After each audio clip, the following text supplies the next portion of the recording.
since 2018, or I guess officially in 2020, venetoclax and azacitidine, or its cousin decitabine, have really been the standard of care for newly diagnosed patients with acute myeloid leukemia who are ineligible for intensive chemotherapy. And while this has been a huge leap forward in the treatment of these patients, I think everyone would agree that there's still a lot of room for improvement. And so the next sort of wave of investigation that has happened over the past several years has been looking at moving from the doublet of azacitidine and venetoclax to a triplet, adding azacitidine, venetoclax, and drug X. And thus far, we've seen studies with mostly targeted drugs, including FLT3 inhibitors, IDH inhibitors, menin inhibitors, but also a CD47 antibody, for example.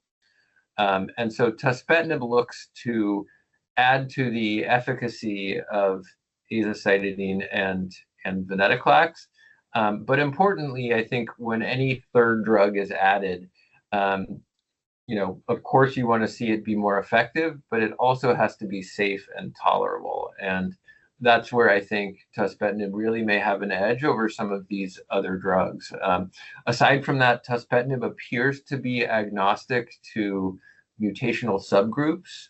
So whereas some of the current triplets being studied are specifically for FLT3 mutated patients, IDH mutated patients, or NPM1 mutated patients, tuspetinib thus far has demonstrated activity really across mutational subgroups. And I think furthermore, it's demonstrated that it can overcome some of the known resistance mechanisms to venetoclax-based therapy. And so I think really exciting potential for this triplet, obviously early on.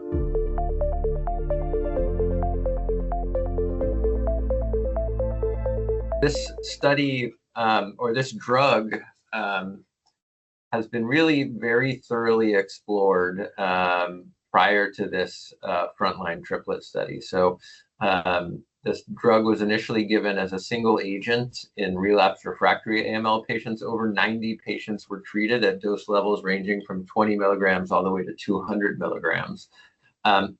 Activity was seen at 80 milligrams, 120 milligrams, 200 milligrams.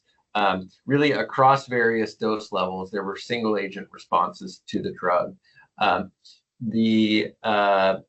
As we escalated the dose beyond 80 milligrams, the study became enriched for patients that had had prior venetoclax exposure, which is a much harder group of patients to treat. And so beyond the 80 milligram dose level, we really didn't see a benefit to increasing the dose of the drug. So the current study begins at 40 milligrams. So the first cohort was a cohort of tuspetinib dosed at 40 milligrams once a day in combination with aza-ven. 4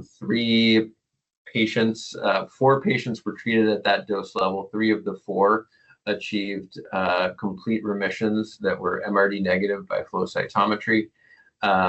The second dose level is using the 80 milligram dose level. And the third cohort thus far is the 120 milligram dose level. And there's, I think, potential to increase even to 200 milligrams because as far as we have seen so far, there does not seem to be an increase in toxicity with the increase in dose levels thus far. So I think it's yet to be seen whether the higher dose levels increase efficacy and whether at some point we do start to see a new safety signal at higher dose levels.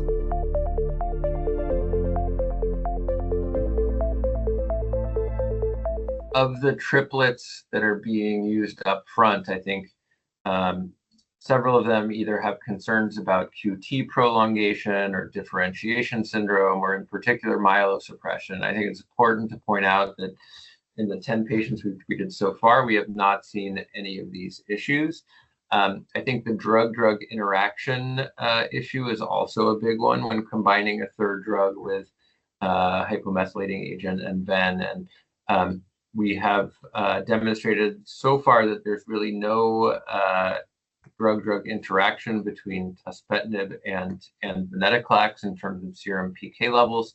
It seems that there is also no interaction between tuspetinib and CYP3A4 inhibitors. And in the AML field, we of course have become very familiar with the CYP3A4 inhibitors, most notably because the mold-active azoles, things like posaconazole, voriconazole, they're all metabolized through CYP3A4. And so whenever there's a drug that interacts through that enzyme, it makes things more complicated. But it does not seem so far that tuspetinib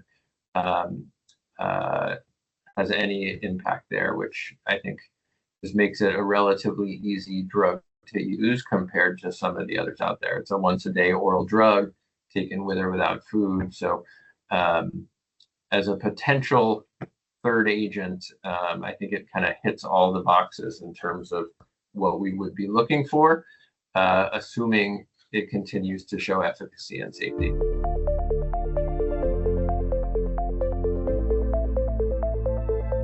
Well, at this point, we are still exploring dose levels in the triplet combination. I think relatively soon, there will be a decision made based on the experience at 40, 80, 120, maybe 160 milligrams, 200 milligrams, what the best dose to pick going forward will be based on the combination of efficacy and safety. Once there is enough experience with that dose level, I would hope that if things continue to look as promising as they do, I should mention that of the 7 patients who are evaluable for efficacy at this point, 6 of the 7, or around 85%, have achieved a composite complete response. And so, you obviously can't make too much of these small numbers, but if this signal holds up in the absence of any safety concerns, I think ultimately the next step would be a randomized study comparing the triplet of aza-ven tuspetinib versus the doublet of aza-ven plus a placebo. So, the goal of the tuspetinib program at this point, I think, really is to try to continue making progress in the majority of AML patients who are not eligible for intensive chemotherapy, and so it's an exciting study.